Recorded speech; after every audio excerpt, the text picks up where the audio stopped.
امام جعفر نے صادق علیہ السلام، ہمارے اور آپ کے چھٹے امام، حضرت کی بزم ہے، اصحاب بیٹھے ہیں، سامنے رکھا ہوا کچھ شاید کھجوریں ہیں، تب تک ایک آدمی، ایک صحابی اور آیا۔ امام نے دیکھا، آؤ آؤ، آ جاؤ آ جاؤ آ جاؤ آ جاؤ، بیٹھو، بسم اللہ، کھاؤ۔ نہیں مولا، نہیں کھاؤں گا۔ کیوں؟ ایسا منظر دیکھ کے آیا ہوں آقا کہ طبیعت کھانے سے اچاٹ ہو گئی، دل نہیں چاہ رہا ہے۔ امام نے فرمایا میں کہہ رہا ہوں کھا لو، تمہاری بات سن لوں گا۔ ایک کھجور کھا لی اس نے، اور نہیں مولا، آپ کا حکم تھا، مان لیا میں نے، طبیعت ہی نہیں مائل کھانے پر۔ حضرت نے کہا تو کیا ایسا دیکھ لیا تم نے کہ کھانے سے طبیعت تمہاری اچاٹ ہو گئی؟ کہتا ہے مولا میں آ رہا تھا، میں نے دیکھا کچھ سپاہی ایک ضعیفہ کو، ایک بڑھیا کو، بزرگ بیچاری بڑی بے رحمی کے ساتھ گھسیٹتے ہوئے لے کے جا رہے ہیں۔ میں نے کسی سے پوچھا بھئی اس بڑھیا کی کیا خطا ہے؟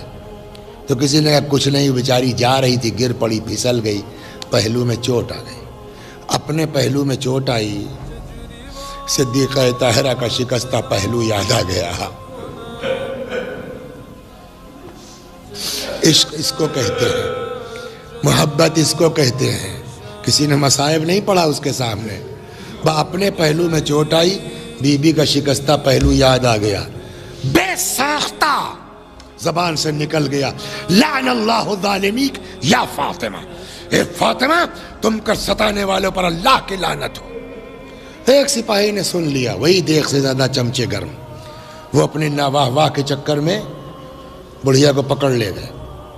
مولا اس بے دردی سے لے جا رہے تھے کہ میری طبیعت، سنیں گے آپ، روایت کہتی ہے کہ امام نے بھی کھانا چھوڑ دیا۔ اس واقعے کو سننے کے بعد حضرت سلام اللہ علیہ نے بھی کھانا چھوڑ دیا۔ چلو میں بھی اس وقت تک نہیں کھاؤں گا جب تک اس مومنہ کو آزاد نہیں کرا لیتا ہوں۔ آئے مسجد میں، سر سجدہ خالق میں رکھ دیا، اور امام صادق علیہ السلام نے اس مومنہ کے لیے دعا شروع کی۔ عقلی بات ہے کہ اگر کسی کے لیے امام کا سر سجدے میں ہو دعا کے لیے تو حاکم کا دماغ نہیں پلٹے گا۔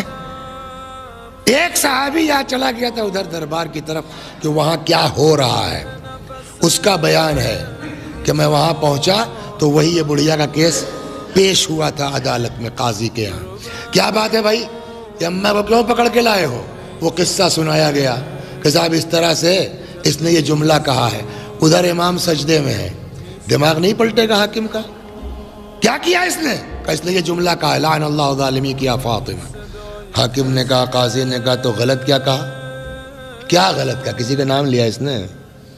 بات صحیح ہے، رسول اللہ کی بیٹی ہے، جس نے بھی ستایا اس پر اللہ کی لعنت۔ چھوڑو اس کو، اماں جاؤ اور سنیے 200 درہم اس ضعیفہ کو دے دو۔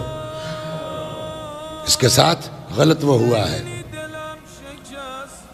200 درہم دیا جانے لگا، اس نے لینے سے انکار کر دیا، نکلی دربار سے۔ یہ صحابی پیچھے پیچھے پہنچا، اماں کچھ پتا ہے تم کو؟ کیا ہوا؟ کہ جب سے تمہاری گرفتاری کی خبر امام کو ہے تب سے امام مسجد میں تیرے لیے دعا کر رہے ہیں، شکریہ نہیں ادا کرو گی؟ چلو آئی ہی امام کے سامنے پیش ہوئی۔ اس صحابی نے پورا قصہ سنایا، یہ بھی بتایا مولا اس نے جو ہے وہ 200 ملا، انکار کر دیا۔ امام نے کہا کہ کیوں انکار کر دیا؟ کہنے لگی آقا فاقہ برداشت ہے، بی بی کے دشمنوں کی مدد برداشت نہیں ہے۔ اب میں مس کر رہا ہوں، نہیں معلوم اسی دن کی بات ہے یا دوسرے دن تیسرے دن، امام نے کچھ پیسے بھیجوائے اس مومنہ کو، اور یہ کہہ کے بھیجوایا کہ جس دن اس نے پیسہ واپس کیا تھا سخت ضرورت تھی اس کو۔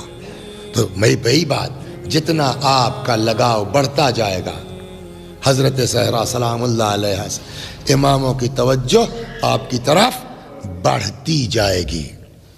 اور فاطمہ وہ ہیں، اور دوسری روایت جو میں نے ابھی عرض کی، دنیا میں بھی آخرت میں بھی صرف فاطمہ ہے۔